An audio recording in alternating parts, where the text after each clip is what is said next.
The Broncos hosting running back J.K. Dobbins yesterday and again today. This was a guy that when we first put together our wish list for free agency, our 5 or 6 guys that we would love to see the Broncos go out and pursue, you, Stoke, had J.K. Dobbins on your list. Why did you like him back then at the start? Okay, first of all, we can't. You got a little bit of thing on your lip there, some cream cheese that you. Butter. That's butter. Butter. It looks delicious, but very distracting. It's kind of like me with the donut powder. Okay, very distracting. Okay, well, it looked like you really enjoyed that. I did double butter today. Well, it was a little bit too much butter because it spilled over. But you're good. You're good. Well, you're good. Because I have the spray, but also had like a little stick, and I was like, today I'm doing double. So that's what happened. All right. But it was delicious. I'm glad you enjoyed it, but I could not talk to you with that that's gob fine. of butter, that gob of butter on your chin. J.K. Dobbins. J.K. Dobbins. Why'd you like him then, and why would you like him now? He's a power back. He's a veteran guy. A guy that's been banged up, but doesn't have a lot of wear and tear on the tires, because he's been banged up. And if you watched him last year with the Chargers, their running game was night and day. When he was in the lineup, it was really good. When he was not in the lineup, it was not very good. So I think he'd be a perfect complement to RJ Harvey. He can break tackles. He'll get you extra yards. He's a veteran presence in that running back room.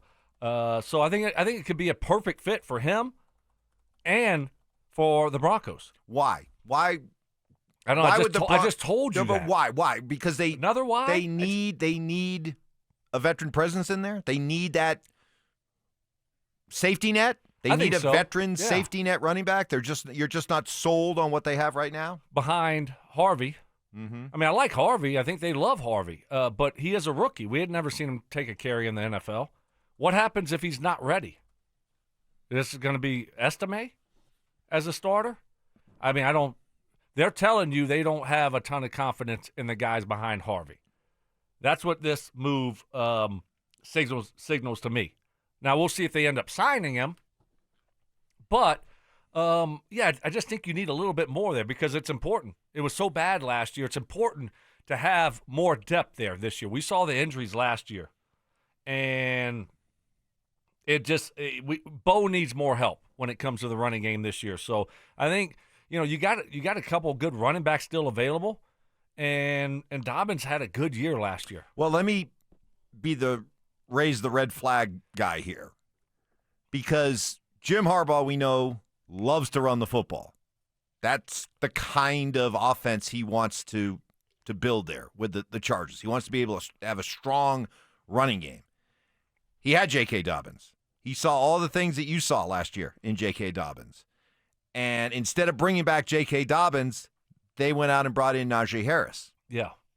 So a guy who is a real strong proponent of running the football felt that he could do better than J.K. Dobbins. Does that raise any kind of a red flag for you? No. No, I don't care what he thinks. I don't care what they do. Well, he's a reputable guy. Okay. I mean, we're not talking about who's his brother. Nathaniel Hackett saying that. Who's his brother? John Harbaugh. Yeah. Who does he coach for? The Ravens. Okay. Do they like to run the ball? They do. Okay. They had J.K. Dobbins. They did. They let him go. They did. He went to the Chargers. How did he do? He did well. He did well. So just because, is John Harbaugh a good coach? Yes. And they love running the football just like his brother does. They let him go. Okay. He still had a good year. So, all right. Good job swatting down that red flag. Good job. Good job. You played that well. Yeah. So I was just setting you up. Setting you up, slowly setting you up, and then a whack.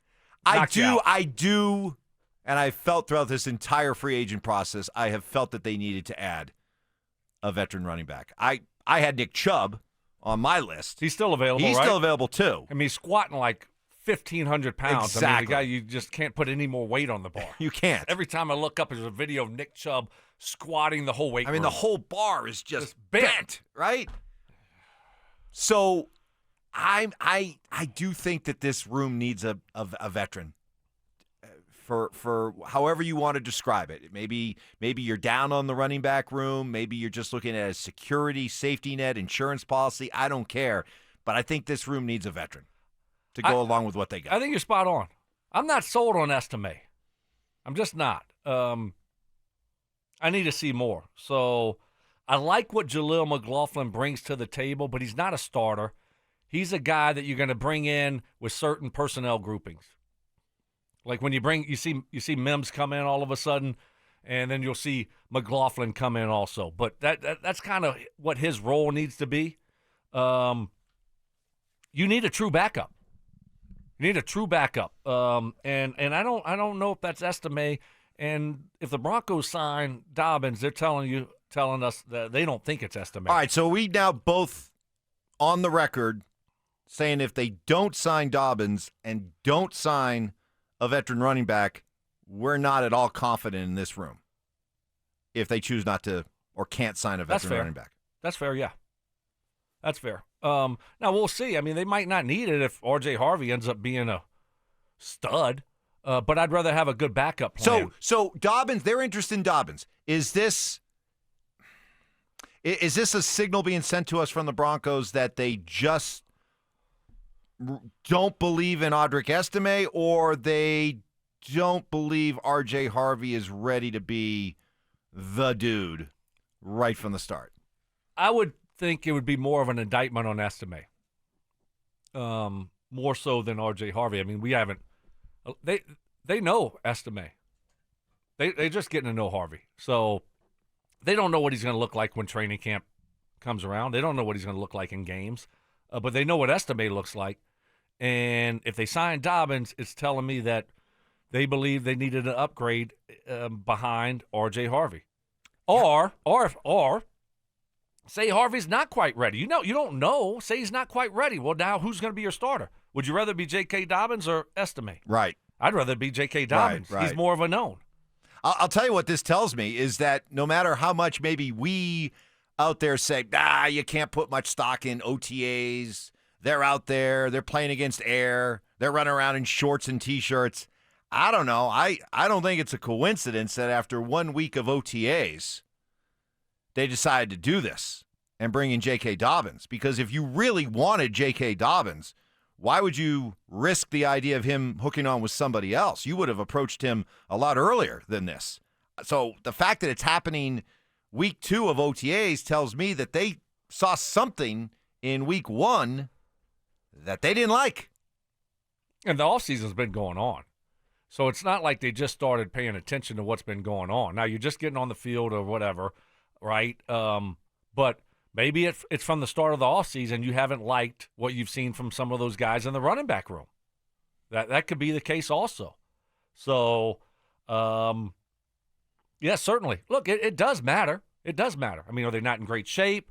Are they not, they didn't approach it the right way from the beginning? You want to just get guys' attention? That's what it's all about. Right? You want to get guys in that room to wake up a little bit?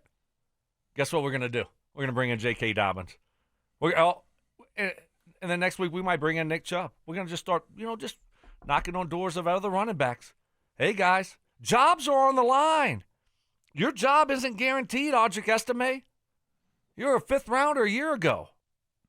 I mean, they're everywhere. Running backs are everywhere. So it could be a wake-up call for the rest of the running back room.